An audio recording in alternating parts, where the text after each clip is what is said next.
And welcome back, everybody, to another episode of Bubba and the Bloom, episode 95, as we're getting ready for the new year upon us. Next time you hear us will be the new 2024 calendar year, which will be a ton of fun as usual. But we are here just to, I wouldn't say goof off a little bit. We'll talk a bit about some, we call them fantasy baseball resolutions, kind of New Year's resolutions, some for our content, some for just our gameplay in general, maybe so it relates to other people and maybe set some goals for the 2024 calendar year season as you like to see it. You can find me on Twitter at BDNtrick, the podcast at Bubba Bloom Pod, and my co-host, as always, on the Twitter at RyanBHQ. Ryan Bloomfield, how are we doing, my friend? Doing great, man. Happy early new year to you. Final show Yes. of 2023. Hopefully some of these resolutions will not go by the wayside in January or early February like many other ones do. I think a pretty cool show today. Like, yeah, we'll do baseball centric stuff at the top, and then like you said, just kind of go over like, I don't know, personal goals, but like content related goals and resolutions after that. So I'm looking forward to this one. It's kind of cool just in between Christmas, New Year's, not too much going on.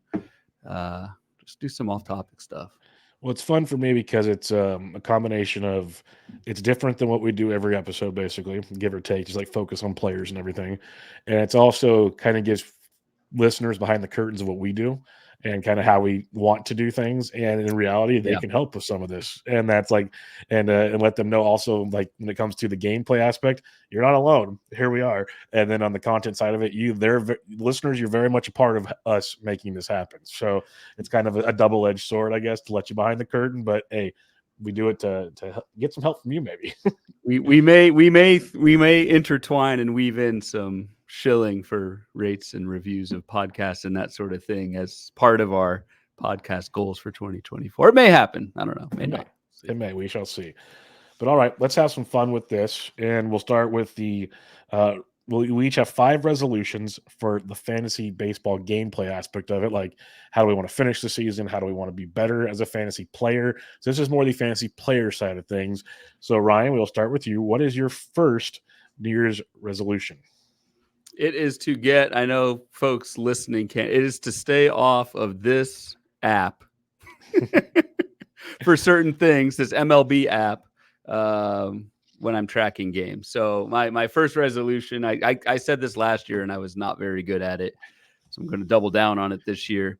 Do not want to waste my time staring at my phone watching. I love to watch games, love to watch the games, but watching the whatever it's called, not StatCast, but Game Day app, where you're just watching like blue, red, and green dots in a strike zone and staring, waiting for the next dot to appear. There is so much more that I can do with my time, and we're both busy gentlemen with families, real jobs, fantasy baseball related jobs that are in our own teams, amongst other things that I could be using that time. I don't even want to know how much screen time I spent watching game day apps and those stupid dots, but want to try and get away from that as much as possible. Either watch the games, root for the guys that that are on my teams, watch the games themselves, or just check the box scores later while I'm doing stuff. It's either like, just from a time management standpoint, I could be doing other things like either working on my teams or working on articles or working on a podcast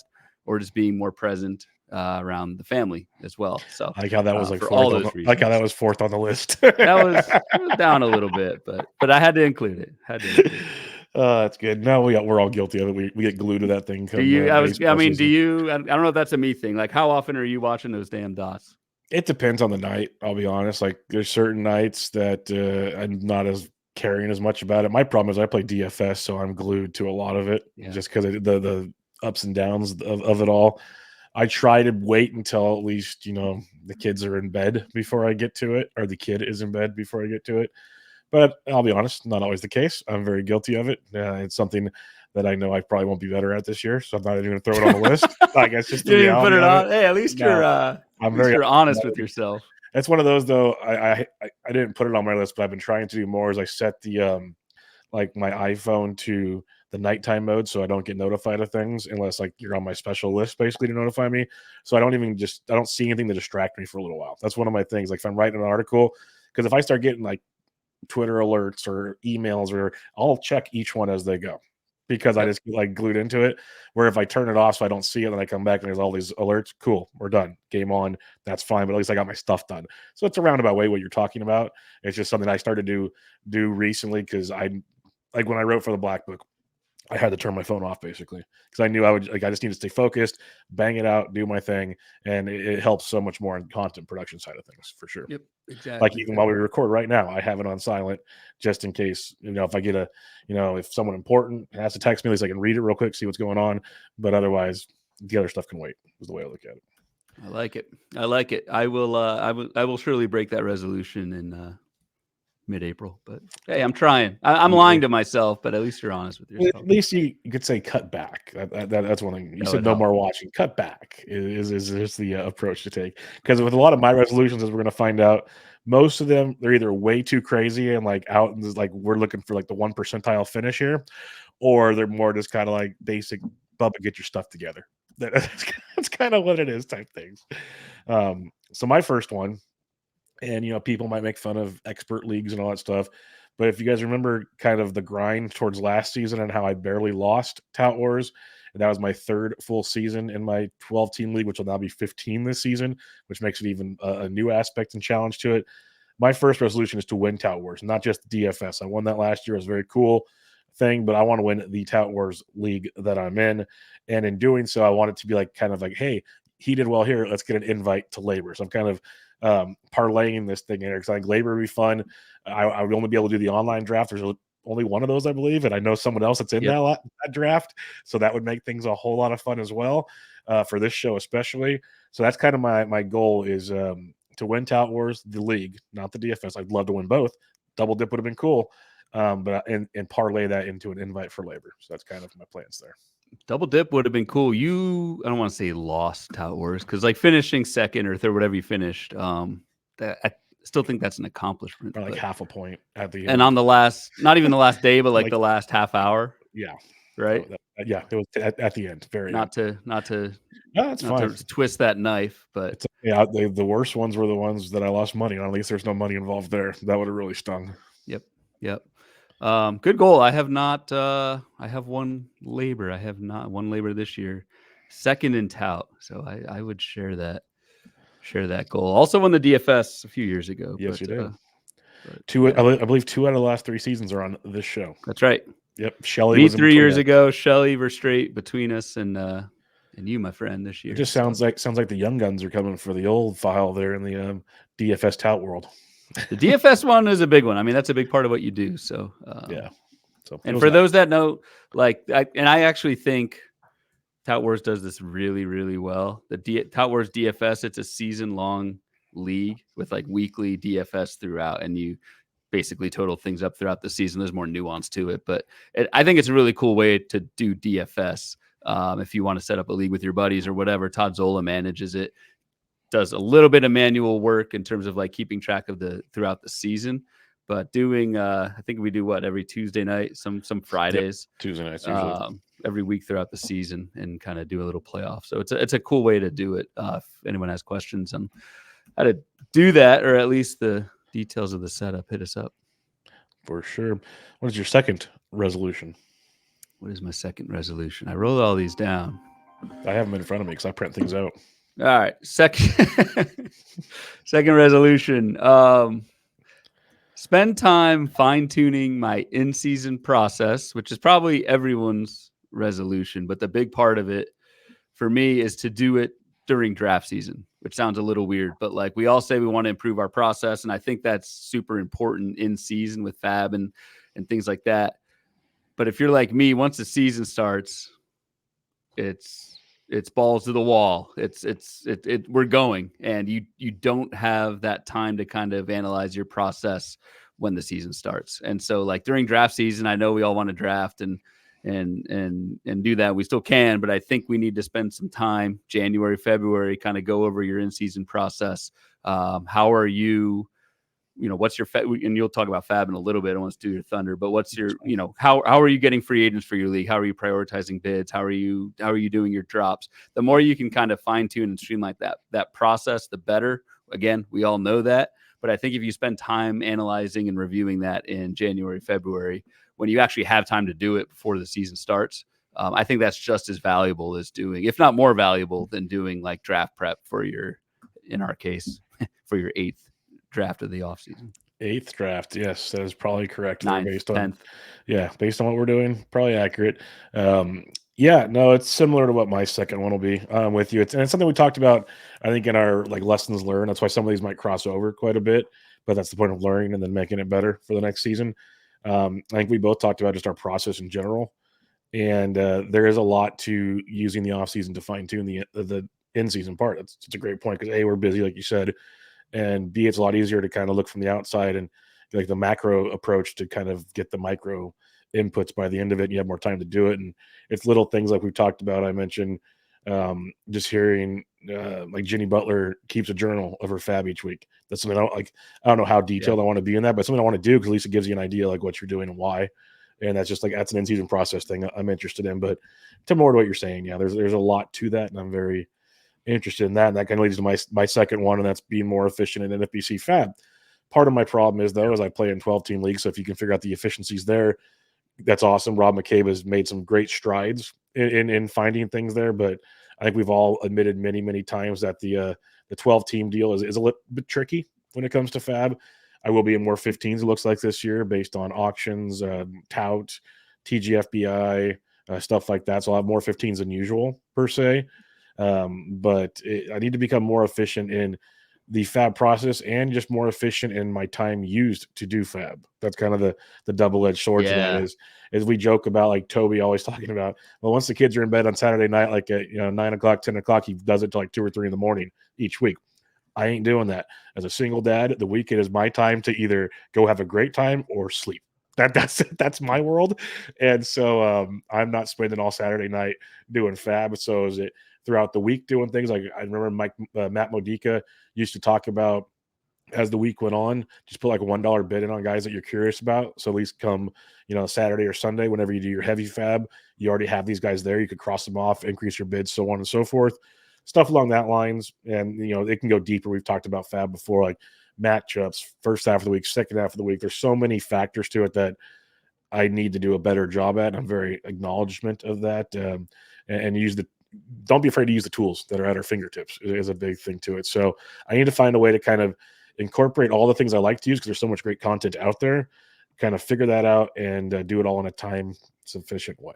That's my goal.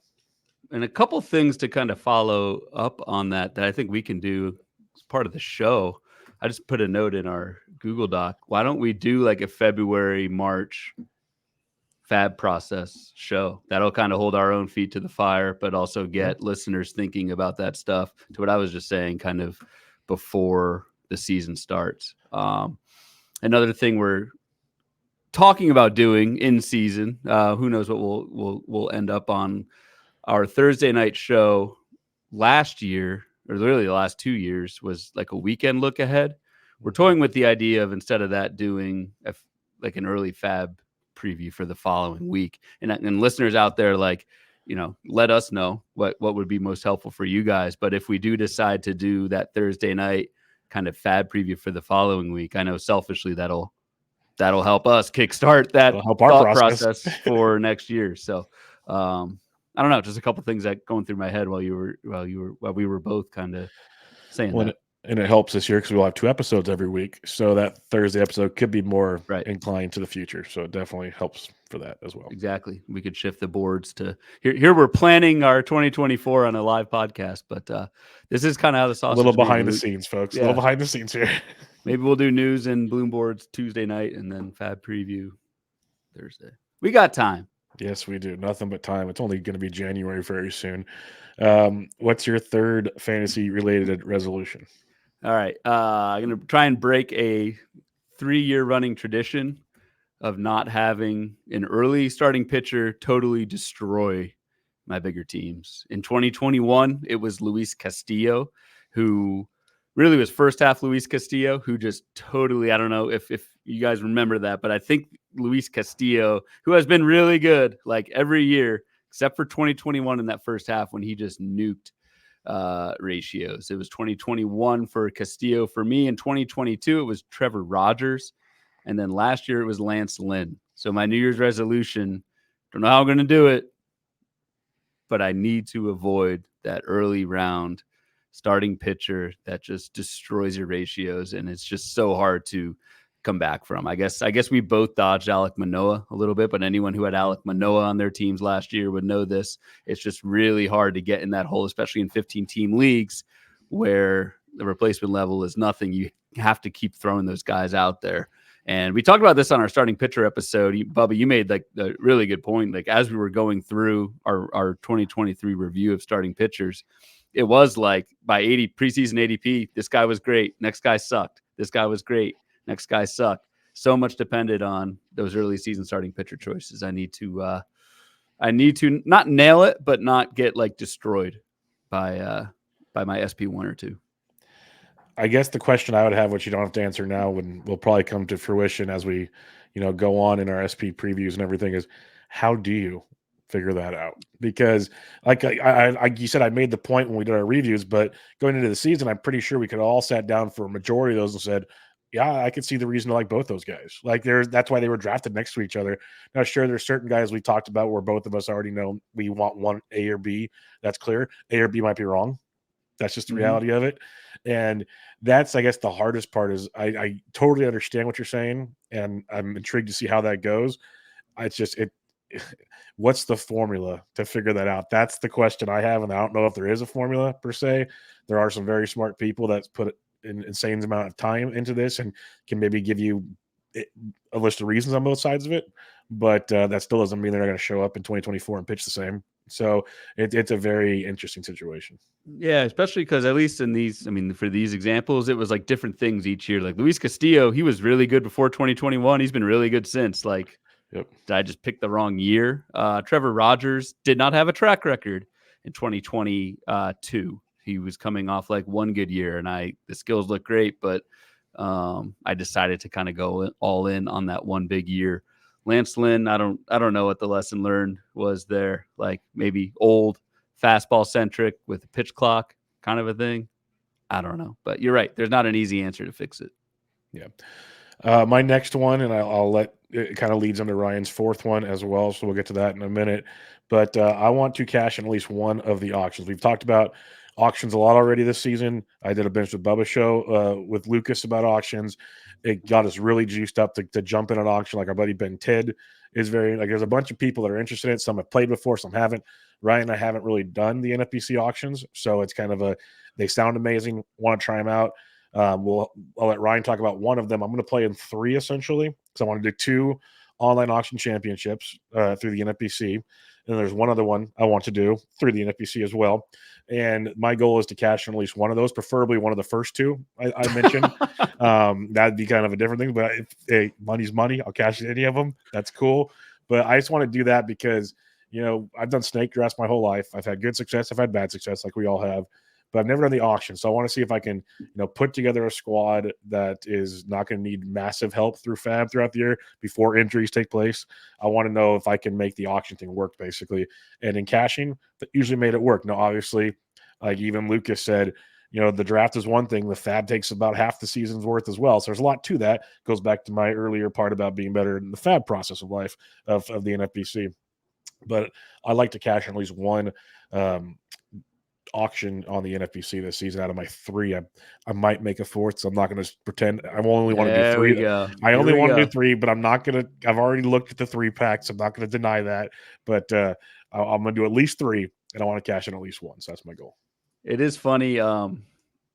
So spoiler alert, but none of our resolutions are to play in fewer leagues, which I think is kind of funny. Like I gave up on that. I gave up on that. Often. Exactly. I think a lot of people say, "Oh, I want to play fewer leagues this year." That's like the ultimate cliche resolution. No, we're leaning. And then we remember how much fun drafting is. Exactly. It's just like we're not lying to ourselves there. You talked about a lot about what I want to do with auctions. So I guess my resolution this year will be for both of us to launch a Bubba in the Bloom auction listener league. And we'll figure out the details. If anyone is interested, we're actually not going to promote it on social media, at least yet. We want this truly to be a listener league. So we will remind folks in future episodes that we want to set this up. But if anyone's interested in joining us in an probably 15-team auction standalone league, these private leagues can't be part of an overall for reasons, but we can get that set up through the NFBC. So I know a bunch of listeners, as well as both of us, want to get more involved in auctions, and we think to be able to do that, one way to be able to do that is to have a fun kind of community league among listeners. So if anyone's interested in joining us in an auction listener league on the NFBC, let either of us know. And again, we'll start promoting it via the podcast as we get into 2024. But just we'll throw that out there as a resolution. We want to get that started just because for all the reasons Bubba said, like I have not done many auctions. Used to do Tout Wars AL when we were in person, and that's gone by the wayside. At least for me, I don't go to New York anymore, so I want to get back involved with it. Yeah, and I'll just get out in front of this, as Ryan mentioned earlier on the show. In order to qualify, you have to give a rate and review to the show. I'm just gonna throw it out there. So if you get show us proof, my DMs are open. I'm pretty sure Ryan's are too. That'll get you on the list. And I will go as far to say this: Ryan does not have to agree to this part, but for if we get 30 people in, we'll do 2 leagues. I'll play them both. Like or we kind of like on the wire. Like for every 15 that we get, we'll create a new league. I'll just say that much. If you guys want to do that many, if there's that much interest on it, let's roll. Let's have some fun. We'll make it happen for the listeners. Right now we're like the details will come out. Like Ryan said, we're trying to debate on price range to make it affordable for everybody. We're thinking $50 probably, like the on the wire stuff. Maybe it gets up to 100. Who knows? Probably 50. We'll do stuff and when like to that. Do it and when to do it. The idea is late February, early March is kind of the goal. But if we get more leagues together, that might get spread out a week apart type stuff. So just throwing that out there now. And obviously we'll get more details for you, but it gives you guys something to think about.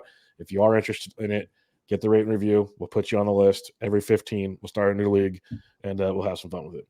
Perfect. Deal. All right. My number 4, and this is kind of piggybacking on last year. Like I won a couple DCs last year. That was nice. And they're great for the bankroll. They really help things out. So my resolution is to win at least 1 DC again, because that's big. But I also want to carry that over with 1 OC. And I'm not saying cash. I want to win the OC. I was so dang close last year, and it fell apart at the end. And it went from cashing to 3rd place, which does not cash. That stung. And the caveat on top of even that, I doubled down on this. It's not just winning my OC league. I want to finish in the money for the overall, which I think is like top 50, maybe 30, 40 or 50, something like that. I want to finish in the money for the overall also. And some people would say, why don't you say you want to finish top 10? That's a freaking hefty task for someone who's never won an OC before. So let's win 2,500 teams, something like that. Last year there were. Exactly. So let's win an OC and finish in the money for the overall, which I was in for about 3/4 of the last season also, before that kind of fell off the list. So basically I want to finish strong in the OCs. That's my goal.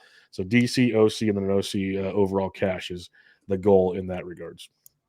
You'll be 2/3 of the way to Champions League by then. So I was told I was heavily qualified for that, so we'll have to wait and see. Yeah, 2025 goal, perhaps. Yep, for sure.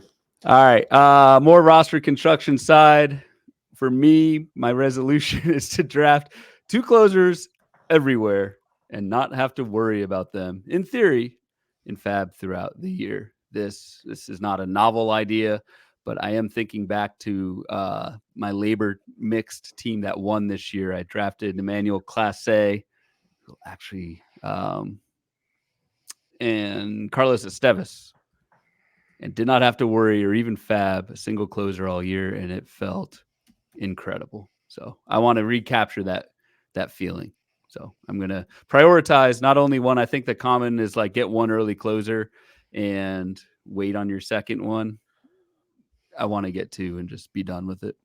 There's so much more I can spend in fab and focus on in fab without having to worry with closers. Yeah, I get it. That's a fun discussion point every year. So I can listen to all sides of every argument there and go, I get it. Whatever makes you comfortable, basically. So yep, no question that at all. My 5th one, people might say, Bubba, shut up. It's going to go get out in front of this one. But we all have chips on our shoulder about things. And it's something I know I've talked to Ryan about behind the scenes. I've talked to other people about. So we're going to throw this one on the table here. This might be a fun one. but I want to win enough this year or be competitive enough. Let's be realistic. A lot of these leagues are very challenging, but I want to put together a really, really good season so that I'm recognized more than just a podcast host. Because I get that comment from so many people that you're one of the best podcast hosts out there, but I never get considered for the other side of it. And I put in a lot of work on this. It's the only reason I'm bringing it up. I don't want, all these, whatevers. But Ryan jokes about how humble I am a lot. I usually keep my mouth shut. I usually keep things quiet. I want it to be like not recognized like you get all your awards and stuff, but I want to at least be noticed as not just a podcast host, if that makes sense to anybody. So that's my resolution for this season is, I guess, to quote unquote earn the respect of others.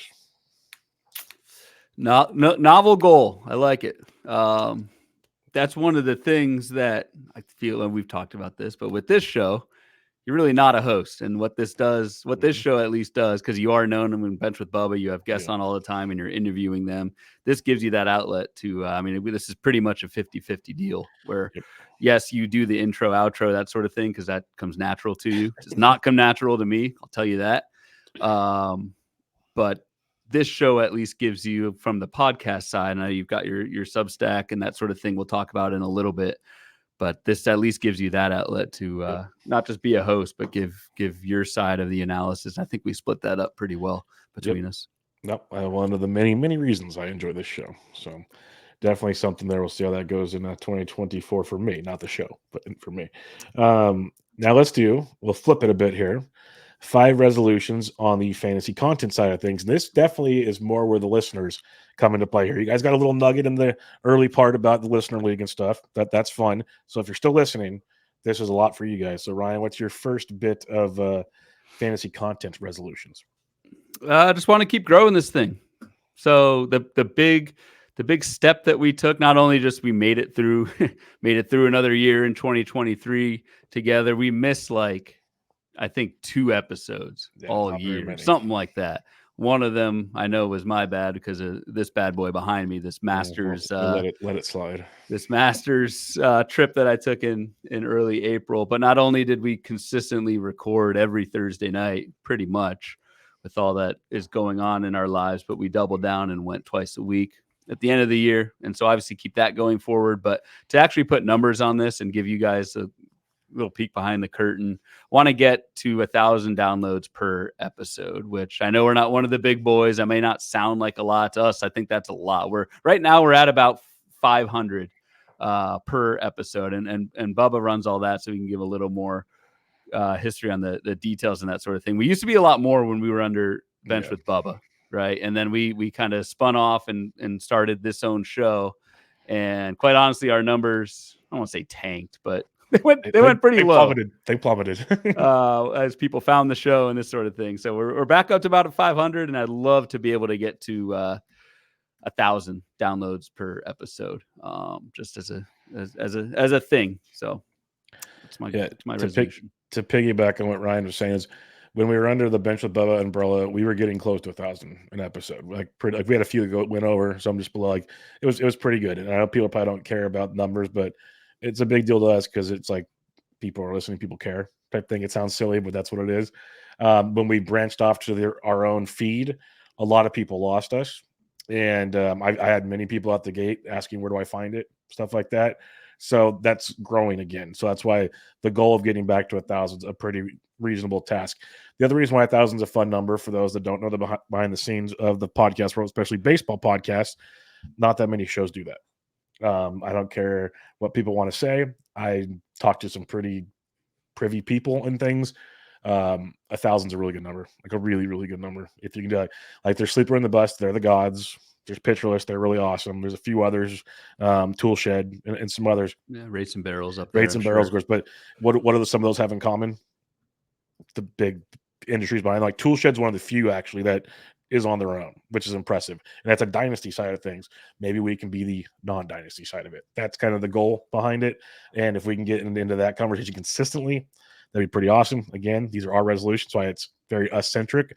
But to what Ryan's saying, that's a little more behind the scenes on the numbers thing and what it means for that.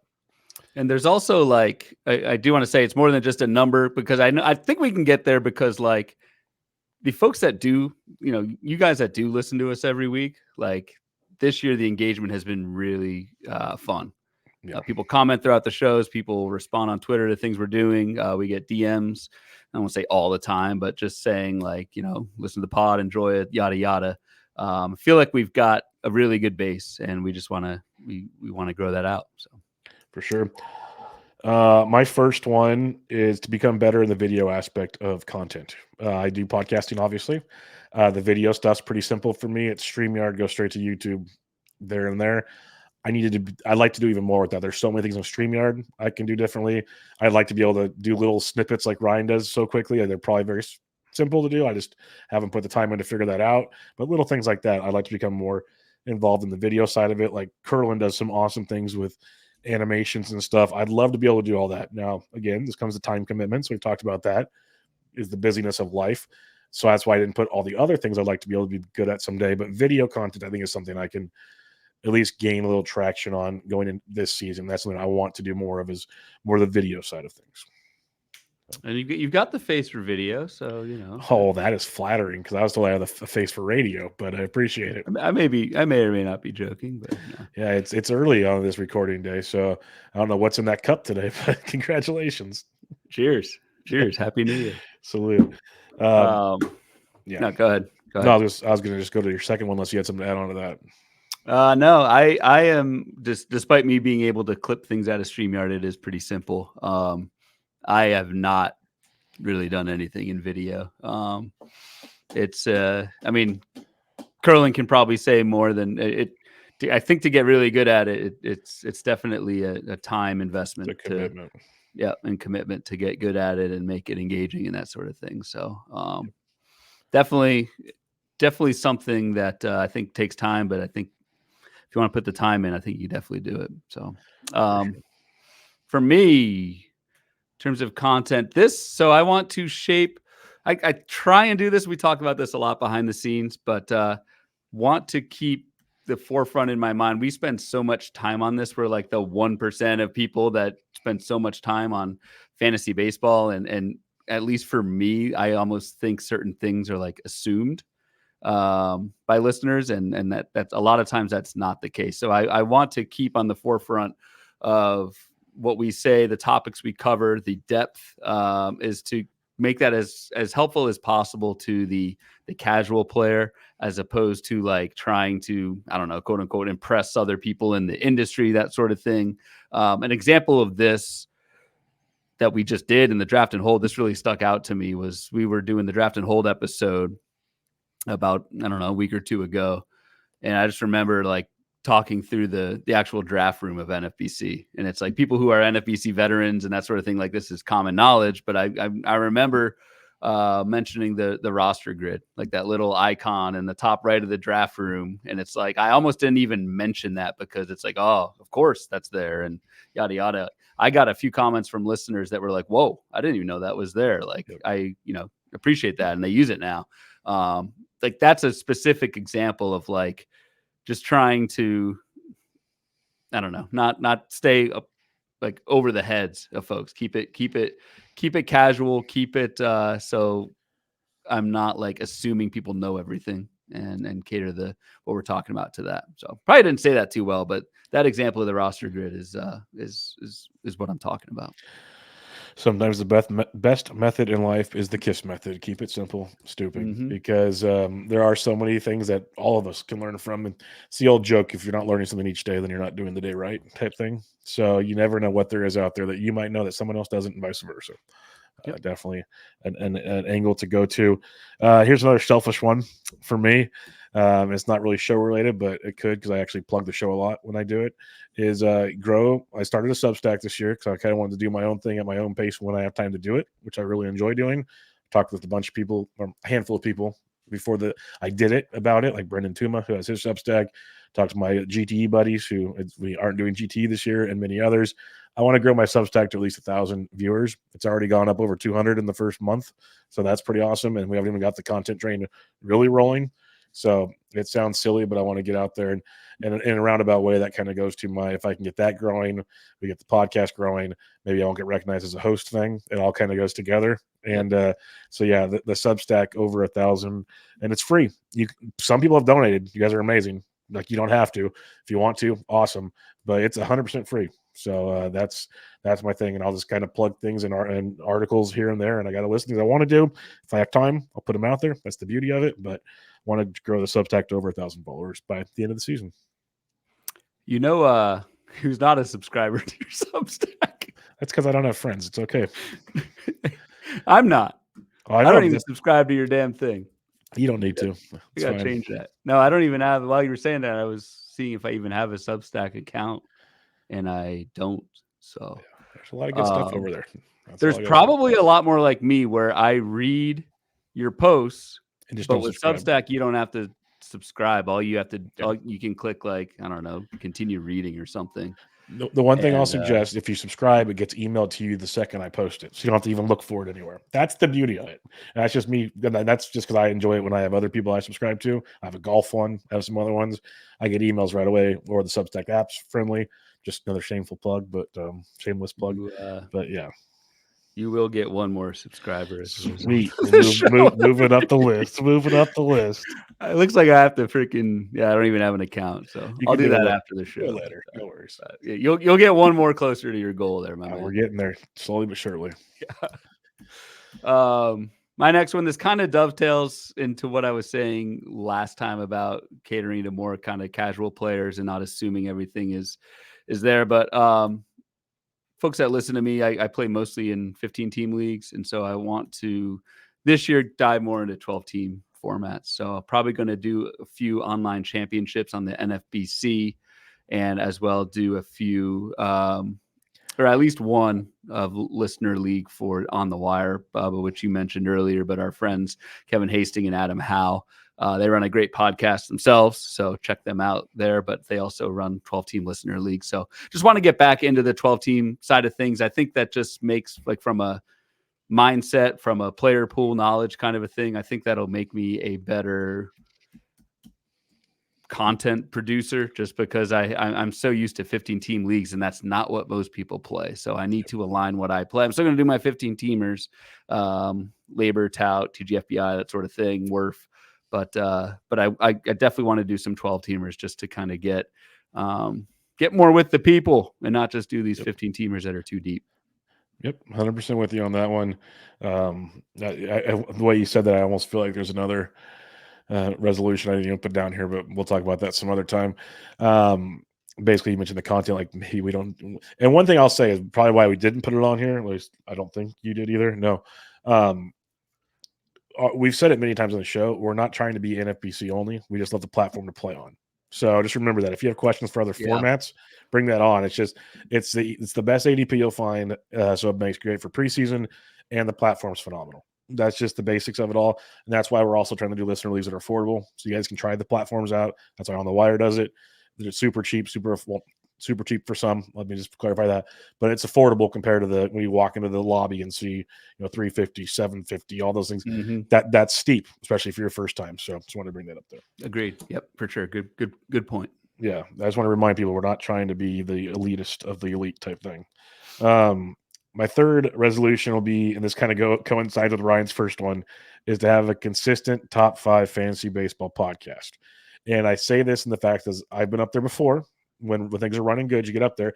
And how does the chartable thing work? I can't give you a rime or reason. It fluctuates all the time. I've had some of my best episodes, and I go down. Like, I don't know. There's lots of things about it. But I say top 5 in the fact that CBS was up the top all the time. Fangraphs, Sleeper in the Bust, Rates and Barrels, they're always usually the top 3. You got Tool Sheds up there. You got Pitcher List stuff up there. You got Ariel Cohen's Beat the Shifts up there. There's a bunch of them. I'm probably RotoWire. I'm probably missing some. I want to be in that mix consistently, because that means we're doing a good job and that we have the consistent listener base to make the podcast thing keep streaming. So again, that might be a lofty goal. Maybe I should have said top 10, but we're going for broke here. So I want a consistent top 5 fantasy podcast for the year. How about 2 in the top 10? Bubba and the Bloom, Adventure with Bubba. I'd be all for it. That's why I didn't specify. I'll go with either podcast. I just want one of them, just so they it's going out there. If we want to go 2 in the top 5, let's go. 2 in the top 10, even I'm in. Let's do it. I'd be all for it. again, that just the biggest reason, I guess, is it shows that we have that consistent listener base that appreciates what we're doing. It's kind of a back pat for ourselves type thing. And the way we get there is through you guys, through the listeners. So again, it sounds cliche and shilling and that sort of thing, but the more reviews, the more rates we get for if you guys like the show, both this one and Bench with Bubba, that's how we ascend. So. Yep. What's your next one? Because this is one I was going to put down. I said, screw it, I'll let Ryan do this. Yeah. Funny guy. So this is going to be extremely nerdy that like truly nobody cares about, but I know a lot of you know me for my bloom boards and that sort of thing. Kind of, Bubba, you joke all the time. You're like, oh, what about this? And I kind of whip it up quickly, and we talk about bloom boards almost on every single show. Quick peek behind the curtain there. I do that all. I have done all that through SQL, which is the most common database language in the world. It's actually what I do and has helped my actual career immensely. It's what I do in my day job. And I love doing it. So I use that for baseball and that works. What I've been doing this off season will continue to do is get away from SQL just because, again, I do it for my day job. I want to kind of switch it up, learn Python. And so what Python is, it's just a different programming language that I kind of know a little bit about, have worked on in previous stops at other jobs in my personal life, professional life, I should say. But started taking a class by John Anderson, who is on Twitter at JohnPGH. He offers a Python class that I took in December and really picked it up. And so I'm moving all of my kind of bloom boards and how I do that from SQL to Python, which again, like you guys don't care about. But for me, it's not only just like a new challenge, but I think career-wise for me, Python is super marketable in the real world as well. So being able to learn a new programming language, use that in the context of baseball, which I love, is a resolution of mine to just kind of keep. I got a head start on it in December, but to kind of use Python going forward and everything else.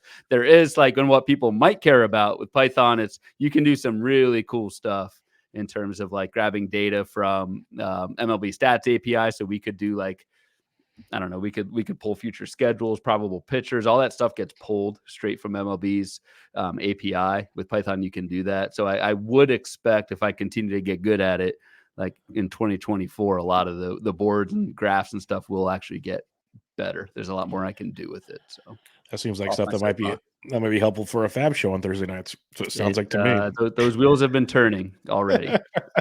those could be some of the illustrations for the video aspect we've been looking for. But well, that's cool.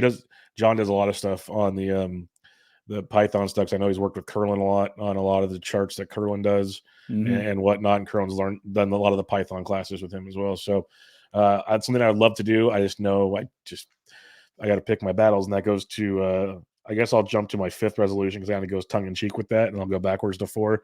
I said find the happy place between a lot of content in my personal life / sleep, and that's kind of where, do I really have the time for Python if I want to learn other things?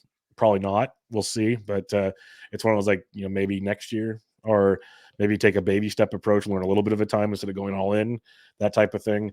But it's just, I say this because we joke about it all the time. Like on Thursday nights, I used to have this show, then I'd have 2 more podcasts that night and an article that night, and getting to bed at 2 or 3 in the morning. Daughter wakes up between 5:30 and 6. It's just like, you do it so many times. That's why early on I said, I don't want to do Fab on Saturday nights because I'm literally either going out or I'm sleeping, because it's like one of my few times to get to bed at a normal hour type things.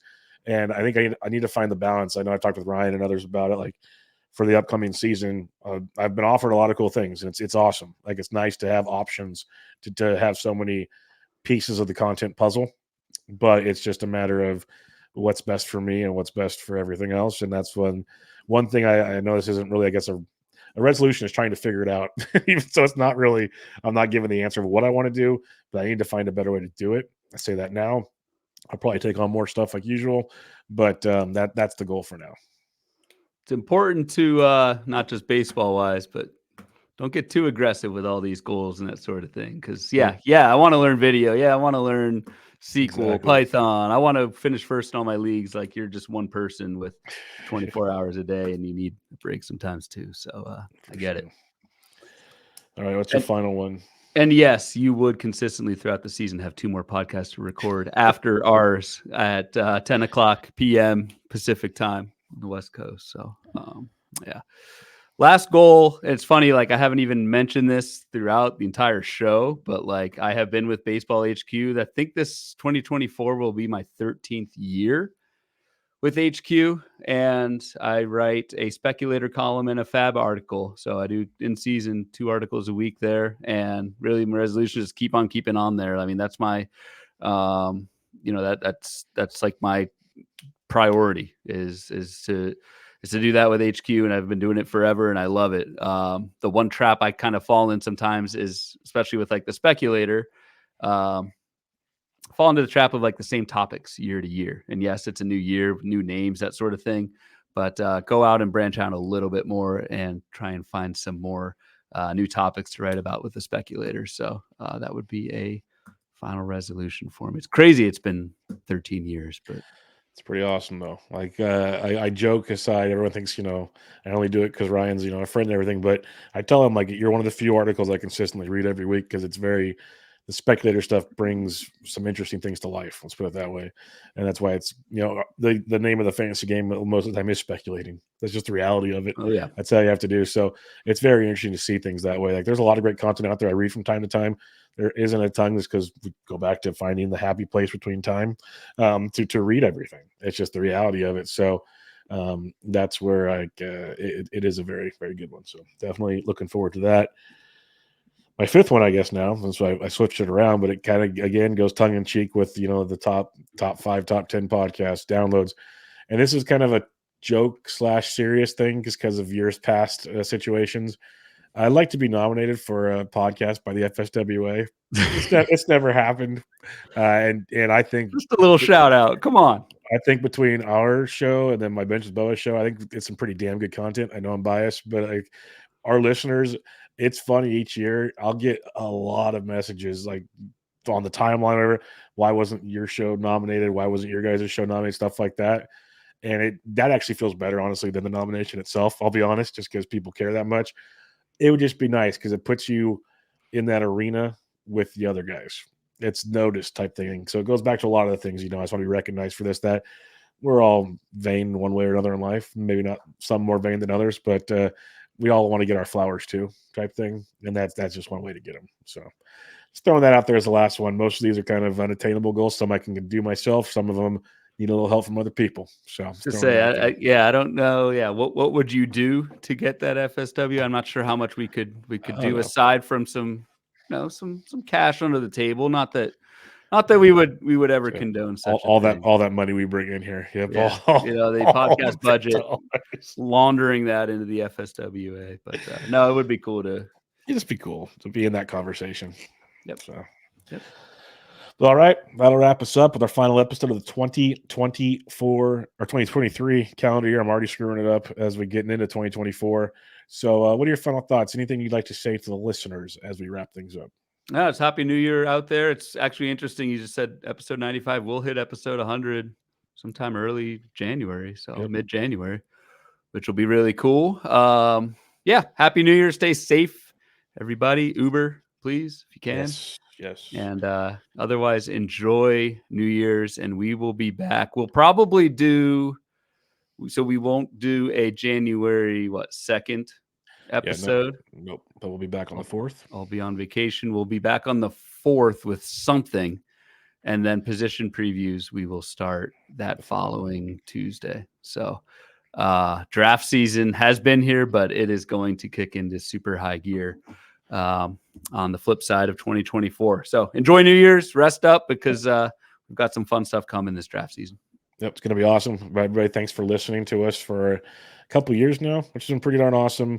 2024 is going to be bigger and better than it's been in the past. So we appreciate y'all, and it's going to be bigger and better because of you. So have a happy New Year. Like Ryan said, stay safe, and we'll be back with you guys next Thursday with episode 96. But for now, Bubba and the Bloom, episode 95. Catch y'all later.